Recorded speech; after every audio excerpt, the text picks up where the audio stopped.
73వ రాజ్యాంగ సవరణ ద్వారా భారత రాజ్యాంగంలో చేర్చినటువంటి అంశాలు. దీన్ని మనం 73వ రాజ్యాంగ సవరణగా పేర్కొంటాం. నవ్వుతున్నారండి, నేను చెప్పింది కరెక్టే. ఇదే చేర్చింది రాజ్యాంగం. ఎందుకలా నవ్వుతున్నారు? నేను చెప్పింది ఏం లేదా? ఇప్పుడు ఇవి ఇది కావా? అవునా కాదా చెప్పండి. అంటే ఏముంది అక్కడ?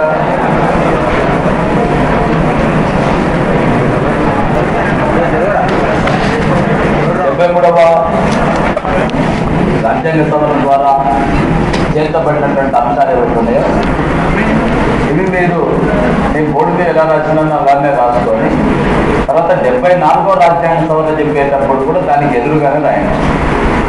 ఎందుకు చెప్తున్నామంటే నీకు ప్రశ్న అడిగేటప్పుడు 73వ సవరణ గురించి అడుగుతాడా, 74వ రాజ్యాంగ సవరణ గురించి అడుగుతాడా అనేది, లేక 74వ రాజ్యాంగ సవరణ ద్వారా చేర్చబడిన అధికరణల పైన ప్రశ్నలు వస్తాయా, 73వ సవరణపై ద్వారా చేర్చబడిన అధికరణలపై ప్రశ్నలు వస్తాయనేది నువ్వేమి ఇదమితంగా ఖచ్చితంగా ఇక్కడి నుంచే వస్తుంది అని చెప్పలేదు. కానీ 2 అధికరణల గురించి తప్పనిసరిగా ప్రశ్నలు ఉంటాయి. 2 కానీ 3 కానీ వస్తాయి.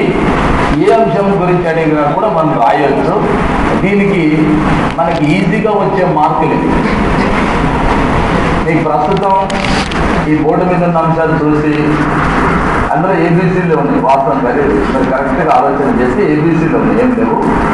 కొంచెం ఆలోచన చేస్తే 74వ రాజ్యాంగ సవరణ చెప్పిన తర్వాత ఆ రెండింటిని మీరు కంపారిజన్ చేస్తూ ఒకసారి చూసిన తర్వాత ఒక చిత్తు నోట్స్ తీసుకొని దాంట్లో ఒక 5-6 సార్లు రాయండి.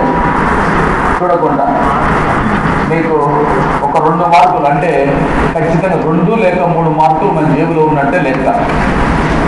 దీన్ని అధికరణ అడుగుతాడా లేక అంశం అడుగుతాడా తర్వాత సంగతి. కానీ ఈ టాపిక్ చాలా చాలా ఇంపార్టెంట్ అనేటువంటి టాపిక్. జనరల్గా మనం ఇంతకుముందు చెప్పుకున్నటువంటి కమిటీలపైన ఒక ప్రశ్న వస్తుంటుంది. అలాగే పంచాయతీరాజ్ సంస్థలకు సంబంధించినటువంటి ఏర్పాటు లేక రాజ్యాంగానికి సంబంధించినటువంటి అంశాలు ఏమన్నా ఉంటే వాటిపైన ఒకటి వస్తుంటుంది. అధికరణల పైన 2 లేక 3 ప్రశ్నలు ఉంటాయి. దీని అమలుకు సంబంధించిన అంశాలపైన కూడా ప్రశ్నలు వస్తుంటాయి. అంటే గత చరిత్రకు సంబంధించిన అంశాలతో పాటు, అంటే స్థానిక పరిపాలన సంస్థలకు సంబంధించిన అంశాలతో పాటు పంచాయతీరాజ్ సంస్థలపై ఏర్పాటైన కమిటీలు, అవి చేసిన సూచనలు, భారతదేశంలో పంచాయతీరాజ్ సంస్థలు స్థానిక పరిపాలన సంస్థల యొక్క పరిణామ క్రమంతో పాటు ఇందులో చేసినటువంటి 2 లేక 3 అధికరణలు, ఆ తర్వాత వీటి అమలుకు సంబంధించి కూడా నేను మీకు కొన్ని అంశాలు చెప్తాను. అవి కూడా మనకి ఇంపార్టెంట్. ఈ గ్యారంటీ జేబులో ఉన్నటువంటి మార్పులను ఎందుకంటున్నానంటే తప్పనిసరిగా 2 అధికారులు ఇక్కడి నుంచి వస్తున్నాయి. 73 నుంచి 3 వచ్చినా ఆశ్చర్యపోవాల్సిన అవసరం లేదంటున్నాను. 4 వచ్చినా కూడా ఆశ్చర్యపోవాల్సిన అవసరం లేదు. ఇది మోస్ట్ ఇంపార్టెంట్ అయినటువంటి టాపిక్. అయితే దీనికి గందరగోళం చూడగానే మీరు అనవసరంగా ఇబ్బంది పడాల్సింది ఏమి లేదు. మీరు 74వ సవరణ కూడా చెప్పేటప్పుడు నేను కంపారిజన్ చేస్తూ చెప్తాను. అప్పుడు ఇంకా క్లారిటీ ఎక్కువ. అంటే ఇప్పుడు ఉన్నటువంటి అంశాలు చెప్పడంతో పాటు అక్కడ కంపారిజన్ చేస్తూ వివరిస్తాను కాబట్టి ఇంకా మంచి అవగాహన వస్తుంది. పక్కన రాసేసి ఒక 3-4 టైమ్స్ చూడకుండా ప్రాక్టీస్ చేస్తుంది. 243 ఏ నుంచి ఓ వరకు, 243 పి నుంచి జెడ్జి వరకు వరుసగా రాసేసి అక్కడ పదాలు ఏ విధంగా వస్తాయనేటటువంటిది 1-2 సార్లు చదివిన తర్వాత ప్రాక్టీస్ చేస్తే ఇక మనం దీనిపైన పర్ఫెక్షన్ అనేటటువంటిది వస్తుంది. రైట్. సో దీంట్లో నిర్వచనాలు అంటున్నాం. నిర్వచనాలు అంటే అర్థమైంది. సో దీని గురించి నిర్వచనం ఇస్తారు, ఎవరు నిర్వచనం ఇస్తారు అనేది ఇక్కడ మనం. నిర్వచనం అంటే ఎస్పెషల్లీ వార్డు అనగా, గ్రామ పంచాయతీ అనగా, జనాభా అనగా, మండల పరిషత్ అంటే ఇలాంటి అంశాలకు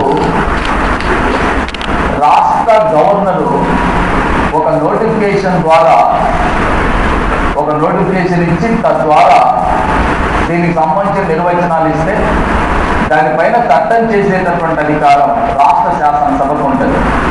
మీకు చాలా మందికి ఇవి రాజ్యాంగ పద్ధతిని కల్పించినారు కాబట్టి స్థానిక స్వపరిపాలన సంస్థలకు రాజ్యాంగ పద్ధత కల్పించినారు కాబట్టి ఒక రాష్ట్రంలో ఉండేటటువంటి గ్రామ పంచాయతీకి లేక ఒక రాష్ట్రంలో ఉండేటటువంటి మండల పరిషత్కు ఒక రాష్ట్రంలో ఉండేటటువంటి జిల్లా పరిషత్కు ఎవరు నిర్వచనం ఇస్తారు? రాజ్యాంగ పద్ధతులు కల్పించిన తర్వాత భారత పార్లమెంట్ నిర్వచనం ఇస్తుందా, రాష్ట్ర శాసనసభ నిర్వచనం ఇస్తుందా, రాష్ట్ర ప్రభుత్వం నిర్వచనం ఇస్తుందా, సుప్రీంకోర్టు నిర్వచనం ఇస్తుందా, ఎవరు నిర్వచనం ఇస్తారు?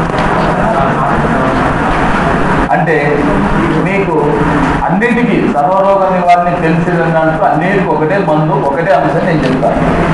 స్థానిక స్వపరిపాలన అనేటటువంటిది రాష్ట్ర జాబితాలో ఉంటుంది. 7వ షెడ్యూల్లో, రాజ్యాంగంలోని 7వ షెడ్యూల్లో ఎక్కడ ఉంటుంది? రాష్ట్ర జాబితా. రాష్ట్ర జాబితాలో ఉన్న స్థానిక స్వపరిపాలన సంస్థలపై చట్టాలు చేసేసరికి ఈ దేశంలో ఒక రాష్ట్ర శాసనసభకు మాత్రమే ఉంటుంది. ఎవరికి మాత్రం ఉంటుంది? రాష్ట్ర శాసనం. రాజ్యాంగానికి సంబంధించిన విషయాల్లో సవరణ చేయాలంటే పార్లమెంట్ వస్తుంది, కానీ రాజ్యాంగంలో పేర్కొన్న అంశంపై చట్టం చేసే అధికారం మాత్రం రాష్ట్ర శాసనసభకే ఉంటుంది. అంటే మీకు ఇలా అడుగుతాడా, ఎలా అడుగుతాడు అంటే, ఒక రాష్ట్రంలో గ్రామ పంచాయతీని ఏర్పాటు చేసే అంశం పైన నిర్వచనం ఇచ్చే అధికారం ఎవరికి ఉంటుందంటే గవర్నర్ యొక్క నోటిఫికేషన్ అనుసరించి రాష్ట్ర శాసనసభ చట్టం చేసి నిర్వచిస్తుంది. జనాభా అంటే ఏ జనాభాను తీసుకోవాలి? మీ అందరికీ ఐడియా ఉంటుంది. నిన్న మొన్న ఈ స్థానిక స్వపరిపాలన సంస్థల ఎన్నికల గురించి చర్చ జరుగుతుంటే 2001 జనాభాను తీసుకోవాలా లేక 2011 జనాభాను తీసుకోవాలా అనే అంశంపై చర్చ జరుగుతుంది. అంటే ఏ జనాభాను తీసుకోవాలనే అంశం పైన రాష్ట్ర ప్రభుత్వమే నిర్ణయం తీసుకుంటుంది. రాష్ట్ర ప్రభుత్వం తీసుకునే నిర్ణయాన్ని బట్టి ఎన్నికల కమిషన్ వ్యవహరించాల్సి ఉంటుంది. ఇందులో పంచాయతీ అనగా, మనకి లాస్ట్ టైం క్వశ్చన్, పంచాయతీ అనగా పంచాయతీ అని చెప్పి దేన్నంటారు అని చెప్పి కూడా ప్రశ్నించడం. పంచాయతీ అనగా ఏది పంచాయతీ అంటాను అంటే, ఒక పంచాయతీ ఏరియా అని అడిగినాను. పంచాయతీ ఏరియా అనగా రాష్ట్ర ప్రభుత్వం చేత నిర్ణయింపబడినటువంటి నిర్వచనాన్ని అనుసరించి ప్రభుత్వం చే నిర్ణయింపబడినటువంటి ఏరియానే పంచాయతీ ఏరియాగా పేర్కొంటారు. దీనికి ఒక కారణం ఏంటంటే, ఆంధ్రప్రదేశ్లో 29,000 గ్రామాలు ఉన్నాయి. 29,000 గ్రామాలు ఉన్నాయి ఆంధ్రప్రదేశ్లో.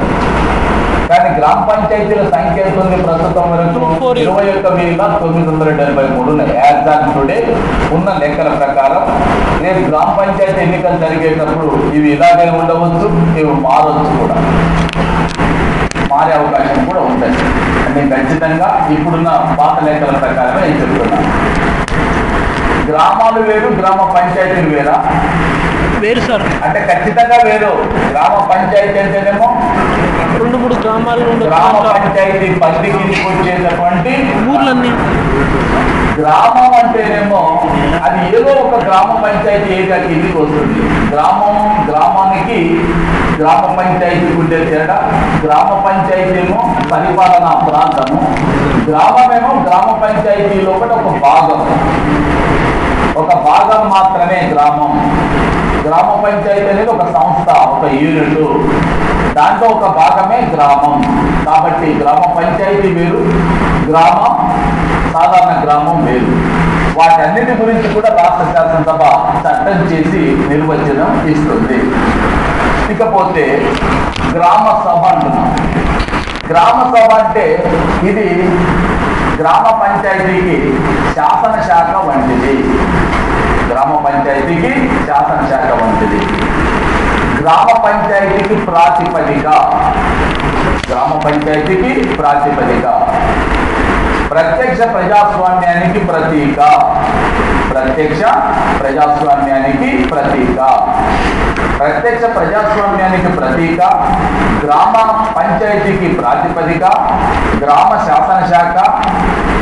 ఓకే, అలాంటి ఈ గ్రామ సభలో సభ్యులుగా ఎవరుంటారు? గ్రామంలోని జనాభా, గ్రామంలోని వయోజనులు, గ్రామంలో ఉన్నటువంటి ఇతర గ్రామ పంచాయతీకి సంబంధించినటువంటి సభ్యులు, అదేవిధంగా గ్రామానికి చెందిన సర్వ సభ్యులు ఎవరు వస్తారు? గ్రామంలోని వయోజనులైన ఓటర్లు మాత్రమే దీంట్లో సభ్యులుగా ఉంటారు. దేంట్లో? గ్రామ సభ సమావేశాన్ని సంవత్సరంలో 2 సార్లు ఖచ్చితంగా జరపాలి. దీనికి గ్రామ పంచాయతీ అధ్యక్షుడు, గ్రామ పంచాయతీ సర్పంచ్ దీనికి అధ్యక్షత వహిస్తారు. నేను ఇక్కడ మీకు చాలా సింపుల్గా చెప్తున్నాను, ఎందుకంటే మన ప్రత్యేకత ఏంటంటే ఈ స్థానిక స్వపరిపాలన సంస్థలకు సంబంధించి మనం చాలా ఇన్ డీటెయిల్గా అసలు గ్రామ పంచాయతీ అంటే ఏంటి, దాని నిర్మాణం ఏ విధంగా ఉంటుంది, దాంట్లో ఉండే భాగాలు ఏంటివి, వాళ్ళ ప్రత్యేకత, ప్రతి అంశాన్ని కూడా నేను డీటెయిల్గా మీకు వివరిస్తాను. మనకు ఇతరులకు మనకు ఉండేటటువంటి తేడా ఏంటంటే, ఈ వాస్తవం చెప్పాలంటే అందరు చెప్పినట్టు చెప్పాలంటే 2 రోజులు సెలవు సరిపోతుంది, 2-3 రోజులు కంప్లీట్ అయిపోతుంది, ఏం తెలియదు, ఏం ఉండదు. ఎందుకంటే లాస్ట్ పార్టాన్ని వదిలేయచ్చు. ఇప్పుడు అందరూ వదిలేసి రాస్తున్నారు చెప్పుకుంటున్నారు కదా, అట్లా వదిలేసి ఇప్పుడు ఇందులో అప్లికేషన్ టైపు లేకుండా 73, 74 రాజ్యాంగ సవరణ ఎంతవరకే చెప్పింది అనుకోండి అయిపోతుంది. కానీ 73, 74 రాజ్యాంగ సవరణలో సిలబస్లో ఏమనుంది, 73, 74 రాజ్యాంగ సవరణ వరకే రాసి వదిలిపెట్టలేదు. దాని తర్వాత ఇంకో టాపిక్ ఉంది. 73, 74 రాజ్యాంగ సవరణలు వాటి అమలు తీరు అని కూడా ఉంటుంది సిలబస్. ఒకసారి మీకు చూస్తే అర్థమవుతుంది. అమలు తీరు గురించి కూడా మనం వివరించుకుంటాం. అప్పుడు మనకు గ్రామ సభ అంటే ఏంటిది, అది ఏ తేదీలలో సమావేశం జరపాలి, దీనికి కోరం ఎంత, ఒకవేళ ప్రత్యేక సమావేశం జరపాలంటే దీనికి ఉండాల్సినవి, ఇది దేని గురించి చర్చిస్తుంది, దీని యొక్క శాసనాలకు ఎలాంటి విలువ ఉంటుంది, ఇలాంటి అంశాలు మొత్తం కూడా వివరణాత్మకంగా మనం చర్చిస్తాము. అందువలన మీకు ఇక్కడ నేను చాలా సింపుల్గా చెప్పేది ఏంటంటే, గ్రామ పంచాయతీకి ప్రాతిపదిక గ్రామ సభ. గ్రామంలోని వయోజన ఓటర్లందరూ దీంట్లో సభ్యులుగా ఉంటారు. సంవత్సరానికి 2 సార్లు తప్పనిసరిగా సమావేశం జరపాలి. గ్రామ పరిపాలనకు సంబంధించినటువంటి అంశాలపైన విధానాలను రూపొందిస్తుంది, గ్రామ శాసనశాఖగా పనిచేస్తుంది. ఇంతవరకు మీరు గుర్తుంచుకుంటే చాలు. నెక్స్ట్ వ్యవస్థాపనం. వ్యవస్థాపనం అంటే జనరల్గా ఈ 73వ రాజ్యాంగ సవరణ ఎన్నంచెల పంచాయతీరాజ్ వ్యవస్థ గురించి చెప్పిందంటే 3 అంచెల పంచాయతీ. ఒకటి జిల్లా పరిషత్, రెండవది ఏంటిది తాలూకా పరిషత్ ఉంటుంది, తాలూకా పంచాయతీ సమితి, తర్వాత బ్లాక్ పంచాయత్, తర్వాత మండల పరిషత్, క్షేత్ర పంచాయతీ, అదేవిధంగా జన పరిషత్. ఇది మాధ్యమిక వ్యవస్థ. మూడోది గ్రామ సభ. ఈ 3 అంచెల పంచాయతీరాజ్ వ్యవస్థను ఏర్పాటు చేయాలని చెప్పి ఎన్నో రాజ్యాంగ సవరణ ద్వారా ఎన్నో రాజ్యాంగ సవరణ సూచిస్తుంది, 73వ సవరణ సూచన చేస్తుంది.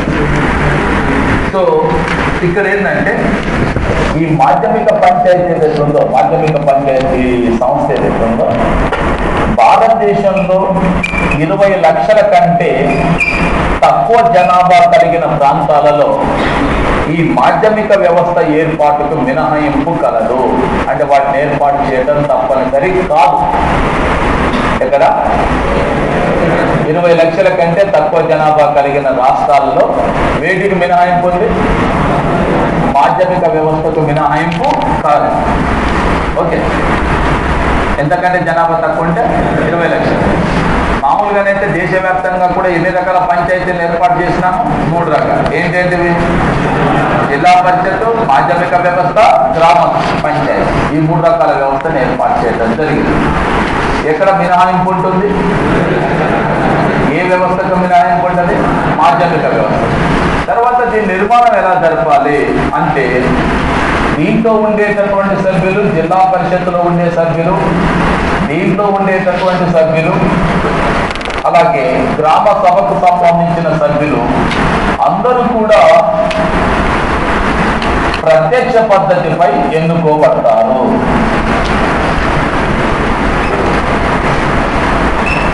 నేను చెప్పింది కరెక్టేనా?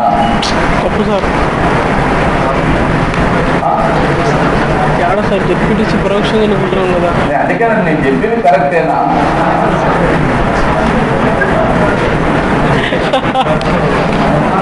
మూడు దినం చెప్పినారు సార్. నేను చెప్పింది కరెక్టా తప్ప? నేనేమన్నాను? జిల్లా పరిషత్ ప్రతినిధులు, మాధ్యమిక వ్యవస్థ ప్రతినిధులు ప్లస్ గ్రామ పంచాయతీ సంబంధించిన ప్రతినిధులు అందరూ కూడా ప్రత్యక్ష పద్ధతిపై ఎన్నుకోబడతారని చెప్పినారు. కరెక్ట్ కదా? నేను చెప్పింది ఖచ్చితంగా కరెక్ట్.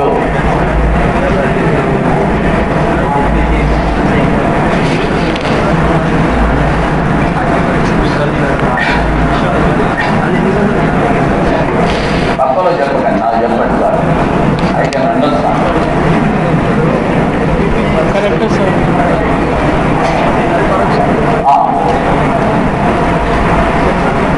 నేను చెప్పింది అదే కదా, కాదన్నట్టు ఉన్నారు.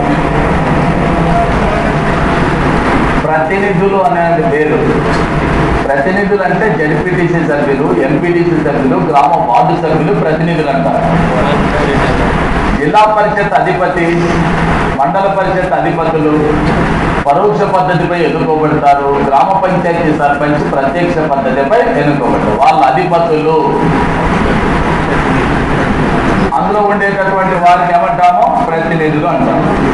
ప్రతినిధులు ప్రత్యక్ష పద్ధతిపై ఎన్నుకోబడతారు, అధిపతులు పరోక్ష పద్ధతి. అందుకని నేను 2 సార్లు నొక్కి ఒక్కానించినాను. అయినా కూడా హ్యాట్ ఎట్లా ఉంటుంది ఏమి కాదు, నాకు తెలుసు కదా. సర్పంచ్ ఎట్లా, మండల పరిషత్ అధ్యక్షుడు పరోక్షంగా. అందుకోసం పదాలు చాలా చాలా ఇంపార్టెంట్. పదాలు వదిలేసి ఇక మనకు తెలిసిందే కరెక్ట్, అదే పురాణం అనుకుంటే కొంచెం ఇబ్బంది ఉంటుంది. అందుకోసం కొంచెం జాగ్రత్తగా వినండి. 3 స్థాయిలో ఉన్న ప్రతినిధులు కూడా ప్రజలచే ప్రత్యక్షంగా ఎన్నుకోబడతారు. కానీ జిల్లా పరిషత్ అధిపతి పరోక్షంగా ఎన్నుకోబడతారు. మండల పరిషత్ లేదా తాలూకా పంచాయత్ లేదా బ్లాక్ పంచాయత్ లేదా ఆంచలిక పరిషత్ లేదా జన పరిషత్ లేదా క్షేత్ర పంచాయత్ వీటికి సంబంధించినటువంటి అధిపతులు ఎవరైతే ఉంటారో వాళ్ళందరూ కూడా పరోక్షంగానే అధిపతులు అంటున్నారు, పరోక్షంగా ఎన్నుకోబడతారు. గ్రామ పంచాయతీ అధిపతి మాత్రం ప్రత్యక్షంగానే ఎన్నుకోబడతారు. ఇది ఎన్నుకునేటటువంటి పద్ధతికి సంబంధించి. ఇకపోతే రిజర్వేషన్లలో మనకు ఎస్సీ, ఎస్టీ, మహిళ ఈ రిజర్వేషన్లు మాత్రమే కల్పించినారా? ఇంకేమైనా రిజర్వేషన్లు ఉన్నాయి? ఓబీసీలకు కూడా రిజర్వేషన్లు రాజ్యాంగంలో కల్పించబడలేదు.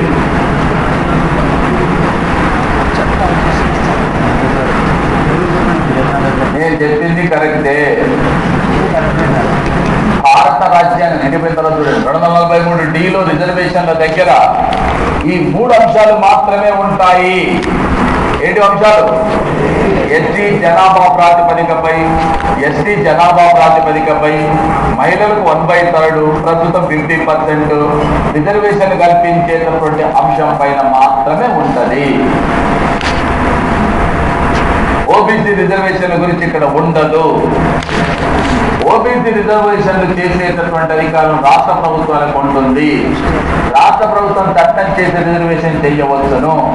ఆంధ్రప్రదేశ్లో 1994లో ఆంధ్రప్రదేశ్ శాసనసభ ఆమోదించిన చట్టాన్ని అనుసరించి, ఎందుకంటే స్థానిక స్వపరిపాలనా సంస్థలు అనేటటువంటివి రాష్ట్ర జాబితాలో ఉన్నాయి కాబట్టి ఓబీసీలకు రిజర్వేషన్ కల్పించే అంశం పైన కూడా రాష్ట్ర ప్రభుత్వమే చట్టం చేస్తుంది. 1994లో రాష్ట్ర ప్రభుత్వం చట్టం చేసి 34% స్థానాలను ఓబీసీలకు, బీసీలకు రిజర్వేషన్ కల్పించడం జరిగింది. ఇటీవల సుప్రీంకోర్టు వద్దకు ఈ అంశంపై వెళ్ళినప్పుడు, మన రాష్ట్ర ప్రభుత్వం వెళ్ళినప్పుడు, ఆంధ్రప్రదేశ్లో ఓబీసీలకు రిజర్వేషన్ కల్పించడం మూలంగా 18.3% మంది స్థానాలు, 18.3% స్థానాలకు ఎస్సీలకు, 8.2% స్థానాలు ఎస్టీలకు రిజర్వ్ చేసిన తర్వాత 18.8%, 26.5% అవుతుంది. 26.5% ప్లస్ 34% బీసీలకు రిజర్వేషన్ కల్పించిన కారణంగా మొత్తం 60% రిజర్వేషన్లు అవుతున్నాయి కాబట్టి ఇది రాజ్యాంగ విరుద్ధం అని చెప్పి కొంతమంది కోర్టుకు వెళ్తే భారత సుప్రీంకోర్టు ఇటీవల ఇచ్చిన తీర్పు ఏంటంటే ఉద్యోగాలు విద్యాపరమైనటువంటి విషయాలలో మాత్రమే 50% రిజర్వేషన్ అమలు పరుస్తాం తప్ప స్థానిక స్వపరిపాలన సంస్థలు అది వర్తించదు. కాబట్టి 60% రిజర్వేషన్ కల్పిస్తే తప్పేమీ లేదని చెప్పి సుప్రీంకోర్టు తీర్పుని ఇచ్చిన తర్వాత మాత్రమే మన రాష్ట్ర ప్రభుత్వం స్థానిక స్వపరిపాలన సంస్థల ఎన్నికలకు శ్రీకారం చుట్టడం జరిగింది. ఓకేనా? సో బీసీలకు రిజర్వేషన్ కల్పించే విషయంపై చట్టాలు ఎవరు చేస్తారు? రాష్ట్ర ప్రభుత్వం, రాష్ట్ర శాసనసభ చేస్తుంది. భారత రాజ్యాంగంలో మాత్రం మీరు గుర్తుంచుకోవాల్సి 243 ఇంటి పెంతలతో సార్ చూడండి, రాజ్యాంగానికి సంబంధించిన బుక్కులో ఓబీసీల గురించి ఎలాంటి ప్రస్తావన ఉండదు. ఎస్సీ ఎస్టీ మహిళా రిజర్వేషన్ గురించి మాత్రమే ప్రస్తావన ఉంటుంది. ఎస్సీలకు ఎస్టీలకు వారి జనాభా ప్రాతిపదికను అనుసరించి స్థానిక స్వపరిపాలన సంస్థలు రిజర్వేషన్ కల్పించాలి అనేటటువంటి అంశాన్ని పేర్కొనడంతో పాటు మహిళలకు 1/3 రిజర్వేషన్ కల్పించాలని చెప్పి పేర్కొనడంతో పాటు ఎస్సీ ఎస్టీగా కల్పించినటువంటి రిజర్వేషన్లలో కూడా 1/3 స్థానాలు మహిళలకు రిజర్వ్ చేయాలని చెప్పి చెప్పడం జరిగింది. కాకుంటే ఇటీవల 2008లో ముఖ్యంగా భారత పార్లమెంట్లో ఈ 108వ రాజ్యాంగ సవరణ బిల్లు వచ్చినప్పుడు కేంద్ర కేబినెట్ స్థానిక స్వపరిపాలన సంస్థల్లో 50% మహిళలకు రిజర్వేషన్ కల్పించాలని చెప్పి చట్టం చేయాలని చెప్పి కేంద్ర మంత్రిమండలి తీర్మానం చేసి అంశాన్ని 108వ రాజ్యాంగ సవరణ బిల్లుకు అనుసంధానం చేయడంతో ప్రస్తుతం రాజస్థాన్లో కానీ, మధ్యప్రదేశ్లో కానీ, మహారాష్ట్రలో కానీ, జార్ఖండ్ రాష్ట్రంలో కానీ, అంతకుముందు ఫస్ట్ టైం బీహార్లో కానీ 50% స్థానాల మహిళలకు రిజర్వేషన్ చేయడం జరిగింది. ఇటీవల ఆంధ్రప్రదేశ్ రాష్ట్ర ప్రభుత్వం స్థానిక స్వపరిపాలన సంస్థల్లో మహిళలకు 50% రిజర్వేషన్ చేసేటటువంటి అంశాన్ని ప్రభుత్వం తన సర్క్యులర్ ద్వారా విడుదల చేసింది. దానిపైన రాష్ట్ర శాసనసభ చట్టం చేయాల్సి ఉండి చేస్తే 50% స్థానాలు మహిళలకు రిజర్వ్ చేయబడతాయి. తర్వాత పదవీ కాలం విషయానికి వచ్చినప్పుడు స్థానిక స్వపరిపాలన సంస్థల యొక్క పదవీ కాలం ఒరిజినల్గా 5 సంవత్సరాలు. పదవీ కాలం పూర్తి కాక ముందే వీటిని రాష్ట్ర ప్రభుత్వం రద్దు చేయవచ్చు. పదవీ కాలం పూర్తి కాకముందే రాష్ట్ర ప్రభుత్వం వీటిని రద్దు చేయవచ్చును. దిగ్విజయ్ సింగ్ కాంగ్రెస్ ముఖ్యమంత్రిగా, మధ్యప్రదేశ్ ముఖ్యమంత్రిగా ఉన్న కాలంలో స్థానిక స్వపరిపాలన సంస్థలు జరిపినటువంటి ఎన్నికల్లో ఆ కాంగ్రెస్ అధికారంలో ఉన్నప్పుడు ఎన్నికలు జరిపింది. అనేక మంది అంటే రాష్ట్రంలో పడిన స్థానిక స్వపరిపాలన సంస్థలు ప్రతినిధులు ఎన్నికలు జరిగినవి, ఎన్నికైనారు. కానీ దిగ్విజయ్ సింగ్ పదవీ కాలం పూర్తి అయిపోయిన తర్వాత ఆయన పదవి నుంచి తొలగిపోయినాడు. అప్పుడు రాష్ట్ర శాసనసభ జరిగిన ఎన్నికల్లో మరి బీజేపీ అధికారంలోకి వచ్చింది. బీజేపీ అధికారంలోకి వచ్చిన తర్వాత ఆ రాష్ట్రంలో ఉన్నటువంటి స్థానిక స్వపరిపాలన సంస్థలన్నింటినీ రద్దు చేయడం జరిగింది. కాంగ్రెస్ ప్రభుత్వ కాలంలో జరిగిన ఎన్నికల ద్వారా ఎన్నికైన ప్రతినిధులందరినీ కూడా రద్దు చేసింది. ఎందుకంటే రాజ్యాంగం రాష్ట్ర ప్రభుత్వానికి స్థానిక స్వపరిపాలన సంస్థలను పదవీ కాలం పూర్తి కాకముందే రద్దు చేసేటటువంటి అధికారం కల్పించింది. అయితే ఇక్కడ ఒక అంశం ఏంటంటే, ఏ కారణం చేతనైనా సరే స్థానిక స్వపరిపాలన సంస్థల పదవీ కాలం పూర్తి కాకముందే మధ్యలోనే రద్దు చేసినట్టు, ఏ కారణం చేత రద్దు చేసినా కూడా రద్దు గావించబడిన 6 నెలల్లోగా వాటి ఎన్నికలు తప్పనిసరిగా నిర్వహించాలని కూడా దీంట్లో పేర్కొనబడింది. పదవీ కాలం పూర్తి కాకముందే మధ్యలోనే రద్దు చేస్తే ఈ రద్దయినటువంటి సంస్థల ఎన్నికలు రద్దయిన తర్వాత 6 నెలల్లోగా తప్పనిసరిగా ఎన్నికలు నిర్వహించాలని కూడా పేర్కొనడం జరిగింది. అదేవిధంగా ఒకవేళ ఏవైనా సంస్థలకు, స్థానిక స్వపరిపాలన సంస్థలకు వేదికైనా కూడా పదవులలో అంటే ఇందులో ఈ సంస్థల్లో ఖాళీలు ఏర్పడితే, వివిధ సంస్థలకు ఖాళీలు ఏర్పడితే ఉప ఎన్నికల ద్వారా ఎన్నికైతే, ఎవరైనా ప్రతినిధులు ఎన్నికైతే ఉప ఎన్నికల ద్వారా వారు ఎంతకాలం పదవిలో కొనసాగుతారు? నేను అడిగిన ప్రశ్న ఏంటి? స్థానిక స్వపరిపాలనా సంస్థలు ఏవైనా స్థానాలకు ఖాళీలు ఏర్పడి ఉప ఎన్నికల ద్వారా ప్రతినిధులు ఎన్నుకోబడితే వాళ్ళు ఎంతకాలం పదవిలో ఉంటారు? 5 సంవత్సరాల పదవిలో ఉండరు. మిగిలిన పదవీ కాలానికి మాత్రమే పదవిలో కొనసాగు. ఒకవేళ సంస్థ మొత్తానికే ఎన్నికలు లేటుగా జరిగితే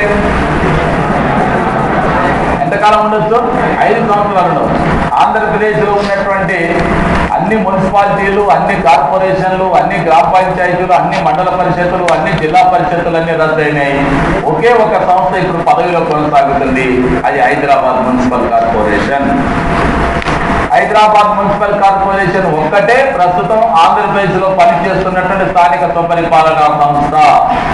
ఈ ఒక్కటే ఎందుకు పనిచేస్తుందంటే ఆ స్థానిక స్వపరిపాలనా సంస్థలకి ఎన్నికలు జరిగిన 3 సంవత్సరాల తర్వాత వీటి ఎన్నికలు జరిగినవి కాబట్టి, మిగతా సంస్థలు ఉన్నాయి కదా, ఆ సంస్థలకు ఎన్నికలు జరిగిన 3 సంవత్సరాల తర్వాత దీనికి ఎన్నికలు జరిగినాయి కాబట్టి ఇంకా దీని పదవీ కాలం మిగిలి ఉన్నది. అందువలన ఇది కొనసాగుతుంది. మిగతావన్నీ రద్దయిపోయినవి. అంటే పదవీ కాలం పూర్తయింది కాబట్టి రద్దు. Right, okay. ఏదైనా సంస్థకు ఎన్నికలు లేటుగా జరిగినట్లయితే అవి ఎంతకాలం పదవిలో ఉంటుంది? 5 సంవత్సరాల వరకు పదవిలో కొనసాగుతాయి. అలాగే ఇంకొక అంశం ఏంటంటే, ఒకవేళ ఈ స్థానిక సంస్థల యొక్క పదవీ కాలం ముగియటానికి ఒక 6 నెలల కంటే తక్కువ టైం ఉంది. 5 నెలలే ఉంది. 5 నెలలు అయితే 5 సంవత్సరాలు పూర్తి అవుతుంది. అంటే 6 నెలల కంటే తక్కువ. 6 నెలల కంటే తక్కువగా ఉన్నప్పుడు ఆ సంస్థలు ఏమైనా ఖాళీలు ఏర్పడితే ఉప ఎన్నికలు నిర్వహించవచ్చునా, నిర్వహించకూడదు? అంటే నిర్వహించాల్సిన అవసరం లేదు. ఎప్పుడు? 6 నెలల కంటే పదవీ కాలం తక్కువగా ఉన్నప్పుడు మిగతా ఆ సంస్థలకి ఎన్నికలు ఖచ్చితంగా నిర్వహించాల్సినటువంటి అవసరం లేదు. అలాగే ఇందులో మీకు ఒక 5-6 అంశాలు ఉన్నాయి పదవీ కాలం విషయంలో. ఒకటి, సాధారణ పదవీ కాలం 5 సంవత్సరాలు. పదవీ కాలం పూర్తి కాకముందే ఏం చేస్తూ రద్దు చేసినట్లయితే 6 నెలలకు ఎన్నికలు జరగాలి. ఏవైనా స్థానాలకు ఖాళీలు ఏర్పడి ఎన్నికల ద్వారా ఎన్నికైతే మిగతా కాలానికి ఒకవేళ సంస్థ మొత్తానికి ఎన్నికలు లేటుగా జరిగితే 5 సంవత్సరాలు. ఒకవేళ సంస్థల యొక్క పదవీ కాలం ముగియటానికంటే కాలం మిగిలిన పదవీ కాలం 6 నెలల కంటే తక్కువగా ఉంటే ఎన్నికలు నిర్వహించాల్సిన అవసరం లేదు. ఆ తర్వాత అర్హతలు, అనర్హతలు అంటున్నాం. అర్హతలు, అనర్హతల్లో ముఖ్యంగా కొన్ని అంశాలు ఉన్నవి ఇక్కడ. వాస్తవంగా ఇక్కడ రాయబడింది ఏంటంటే,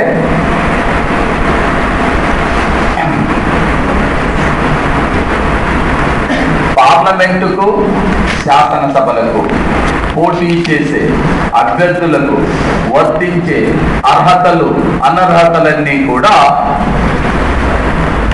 స్థానిక స్వపరిపాలనా సంస్థల్లో పోటీ చేసే వారికి కూడా వర్తిస్తాయి అన్నారు. ఏంటి? పార్లమెంటుకు మరియు శాసనసభలకు పోటీ చేసే వారికి వర్తించే అర్హతలు, అనర్హతలన్నీ ఎవరికి వర్తిస్తాయి? ఏంటి? స్థానిక స్వపరిపాలనా సంస్థల్లో కూడా వర్తిస్తాయి. అంటే ఏంటి? భారతీయ పౌరులై ఉండాలి, మంత్రి స్థితిలో లేని వాడై ఉండరాదు, దివాలా తీసిన వాడై ఉండరాదు, ఉన్నాయి కదా. 2 సంవత్సరాల కంటే ఎక్కువ కఠిన కారాగార శిక్ష విధింపబడిన వాడై, ఇవన్నీ ఉండేది. అర్థమైందా? వీటితో పాటు ఒక గ్రామ పంచాయతీ వార్డు సభ్యులుగా పోటీ చేయడానికి కావలసిన కనీస వయసు ఎంత? 20? 18, 25? హైదరాబాద్ నగర కార్పొరేషన్ కు మరియు జిల్లా పరిషత్ చైర్మన్ పదవిని చేపట్టడానికి కావలసిన కనీస వయస్సు 25, 30? 25 సంవత్సరాలు. ఆయన మీ ఇష్టం. అదే ఇక్కడ చెప్పొచ్చే అంశం. స్థానిక స్వపరిపాలనా సంస్థల్లో పోటీ చేసేటటువంటి ప్రతి అభ్యర్థి కూడా 21 సంవత్సరాలు నిండి ఉంటే చాలు. మనం ఎందుకంటే ఆఫ్టర్ ఆల్ వార్డు సభ్యులకు పోటీ చేసేటప్పుడే 21 సంవత్సరాలు. అంటే హైదరాబాద్ 78 లక్షల జనాభా, ఇంత పెద్ద స్థానానికి కూడా సమస్య లేదు. 21 సంవత్సరాలు ఎట్లుంటుంది? మన మొత్తం ఆలోచన. అందుకని అందుకనే రాజ్యాంగంలో పొందుపరిచింది ఏంటంటే స్థానిక స్వపరిపాలనా సంస్థల ఎన్నికల్లో పోటీ చేసేటప్పుడు 21 సంవత్సరాలు నిండి ఉంటే చాలు. వార్డు సభ్యుడిగా, సర్పంచ్గా, ఎంపీటీసీగా, మండల పరిషత్ చైర్మన్ గా, జడ్పీటీసీ సభ్యుడిగా, జిల్లా పరిషత్ చైర్మన్ గా, ఒక మున్సిపాలిటీలో ఉన్న కౌన్సిలర్ గా, మున్సిపల్ చైర్మన్ గా, మున్సిపాలిటీలో మున్సిపల్ కార్పొరేషన్ లో ఉన్న కార్పొరేటర్ గా, మున్సిపల్ కార్పొరేషన్ లో ఉన్న మేయర్ గా ఏ పదవిని చేపట్టాలన్న 21 సంవత్సరాలు ఉంటే చాలు. ఓకే, ఇక దీంతో పాటు డిపాజిట్లు ఉంటాయి. ఈ డిపాజిట్లన్నీ కూడా కొంచెం డిఫరెంట్ గా ఉంటాయి. ఎందుకని అంటే మనకు జనరల్ గా నగర కార్పొరేషన్ లో 1000 రూపాయలు చెల్లించాలి. జిల్లా పరిషత్ చైర్మన్ అయితే జిల్లా పరిషత్ జడ్పీటీసీ సభ్యుడిగా పోటీ చేయాలంటే 2000 ఉంటుంది. అదేవిధంగా ఎంపీటీసీ సభ్యుడు అయితే 1000 రూపాయలు.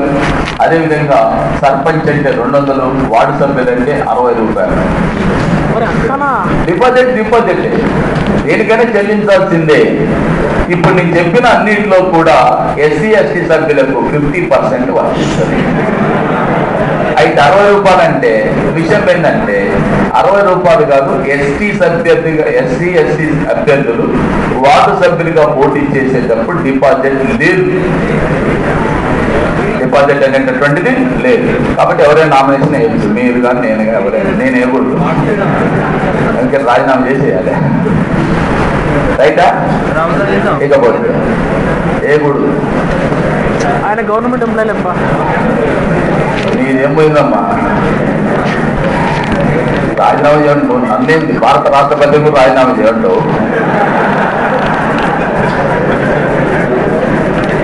ఓకే,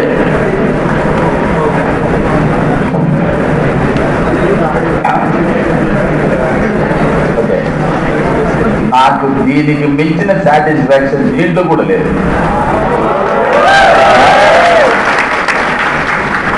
నిజంగా తీసుకుపోయి ఒక మంత్రి పదవిని కట్టబెట్టినా కూడా ఎవరు చూడగినప్పుడు చూస్తే రాజీనామా పత్రం రాసి పారిపోయి వస్తారు. ఒకరెవరన్నా అంటే వేసినా కూడా ఏదో రకంగా తప్పించుకునే వస్తా, కానీ మళ్ళీ ఓకేనా?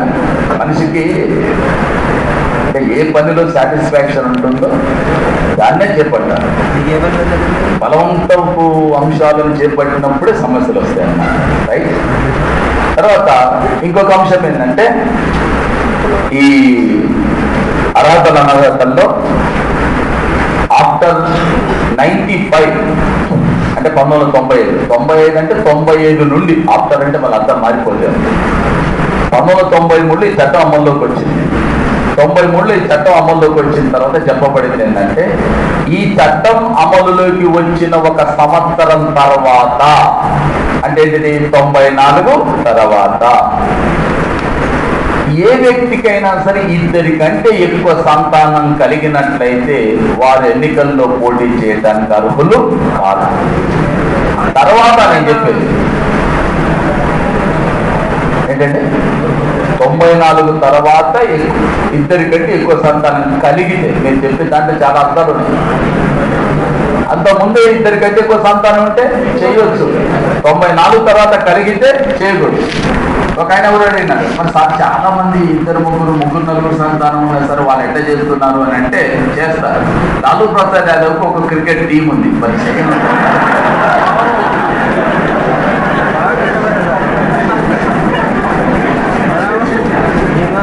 వాళ్ళు ఎన్నికల్లో పోటీ చేస్తారు. విషయం ఏంటంటే ఈ నిబంధన అనేది స్థానిక స్వపరిపాలనా సంస్థలకు మాత్రమే వర్తిస్తుంది.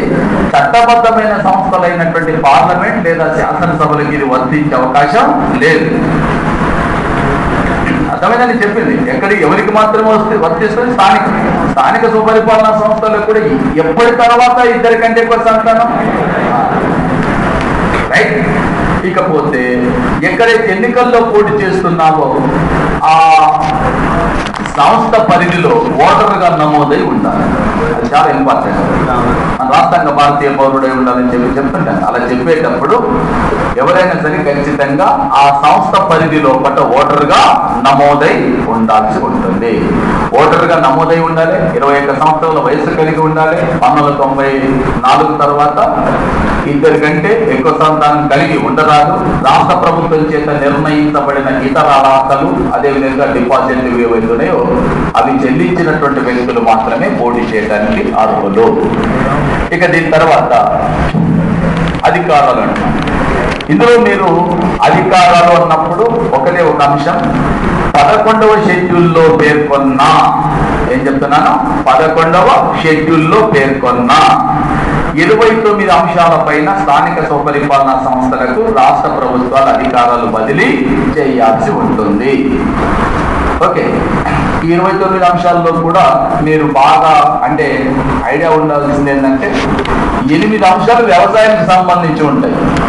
ఒక 6 అంశాలు సంక్షేమానికి సంబంధించిన అంశాలు ఉంటాయి. స్త్రీ సంక్షేమం, మహిళా సంక్షేమంతో పాటు అదేవిధంగా వెనుకబడినటువంటి వర్గాల సంక్షేమంతో పాటు మైనార్టీ సంక్షేమం, అదేవిధంగా సామాజికంగా అంటే సాధారణ సంక్షేమం, ఇవన్నీ ఉంటాయి దాంట్లో. అందువల్ల అవి మీరు ఒకసారి దృష్టిలో పెట్టుకోవాలి. మామూలుగా ఉండేటటువంటి తాగునీరు, సాగునీరు, మంచినీటి సౌకర్యం, తర్వాత వీధి దీపాలు, తర్వాత రోడ్డు పరిశుభ్రత, కల్వర్టుల నిర్మాణం, వ్యవసాయం పైన ఇలాంటివన్నీ కూడా కామన్ గా ఉండేటటువంటి అంశాలు. 29 అంశాలు అనేటటువంటి నంబర్లు మాత్రం మనం ఖచ్చితంగా దృష్టిలో పెట్టుకోవాలి. తర్వాత మరి ఆదాయాలంటే ఆదాయాలు ఎక్కడి నుంచి వస్తాయి? ఆదాయాలు చాలా రకాలుగా ఉన్నాయి దీనికి. ఒకటేమో రాష్ట్ర ప్రభుత్వం మంజూరు చేసే బదిలీ చేసేటటువంటి ఆదాయ వనరులు ఒకటి. రెండవది కేంద్ర ప్రభుత్వం మంజూరు చేసేటటువంటి నిధులు. మూడవది అద్దెలు అమ్మకాల ద్వారా వచ్చేది. నాలుగవది విరాళాల ద్వారా వచ్చేటటువంటిది. ఐదవది పన్నుల ద్వారా వచ్చేది. పన్నులు వేసేటప్పుడు ప్రధానంగా ఏ అంశాలపై పన్నులు వేస్తుంటారంటే ఇంటి పన్ను, నీటి పన్ను, మార్కెట్లు, సంతలకు సంబంధించి కానీ, అదేవిధంగా అడ్వర్టైజ్మెంట్స్, అక్కడ వేసేటటువంటి అడ్వర్టైజ్మెంట్స్ ఏవైతున్నాయో వాటికి సంబంధించిన పైన పన్నులు విధించి వసూలు చేసుకునేటటువంటి అధికారం స్థానిక స్వపరిపాలన సంస్థలకు ఉంటుంది. రైట్. ఇకపోతే రాష్ట్ర ఫైనాన్స్ కమిషన్. రాష్ట్ర ఫైనాన్స్ కమిషన్ అనేది ఏ విధంగానైతే కేంద్ర ప్రభుత్వం రాష్ట్రాలకు ఆర్థిక నిధులను సమకూర్చేటప్పుడు కేంద్ర ఫైనాన్స్ కమిషన్ సలహాలు సూచనలు చేస్తుందో, అలాగే రాష్ట్ర ప్రభుత్వాలు స్థానిక స్వపరిపాలనా సంస్థలకు నిధులను మంజూరు చేసే సందర్భంలో రాష్ట్ర ప్రభుత్వాలకు తగినటువంటి సలహాలు సూచనలు చేయాల్సిన బాధ్యత రాష్ట్ర ఫైనాన్స్ కమిషన్ పైనే ఉంటుంది. రైట్. ఇకపోతే రాష్ట్ర ఫైనాన్స్ మొట్టమొదటి విధి. రెండో విధి మనం చెప్పుకున్నాం కూడా, రాష్ట్ర ఫైనాన్స్ కమిషన్ ఏం చేస్తుందని. కేంద్ర ప్రభుత్వం రాష్ట్రాలకు నిధులను మంజూరు చేసేటటువంటి సందర్భంలో కేంద్ర ఫైనాన్స్ కమిషన్ కు తన ప్రతిపాదన పంపిస్తుంది. అలాగే ప్రభుత్వాలు ఎక్కువ ఆర్థిక నిధులను సమకూర్చుకోవటానికి అవసరమైనటువంటి సలహాలు సూచనలు చేస్తుంది. గవర్నర్ యొక్క కోరికను అనుసరించి ఇతర విధులను కూడా నెరవేరుస్తుంది. రైట్. Next auditing. ఆడిటింగ్ అనగా ఈ ప్రభుత్వాలు చేసినటువంటి ఖర్చు పైన ఆడిట్ చేయడం. యాక్చువల్ గా 73-74 రాజ్యాంగ సవరణ తర్వాత ఈ ఆడిటింగ్ అధికారాన్ని కూడా ఎవరికి కల్పించినారు? కాకుకి కల్పించినారు. కానీ భారతదేశంలో ఉండేటటువంటి ఈ స్థానిక స్వపరిపాలనా సంస్థల యొక్క సంఖ్య విపరీతంగా ఉన్నందున ఇవన్నీ నిర్వహించేటటువంటి యంత్రాంగం కాకుకు లేకపోవటం మూలంగా ఈ అంశాల విషయంలో స్పష్టంగా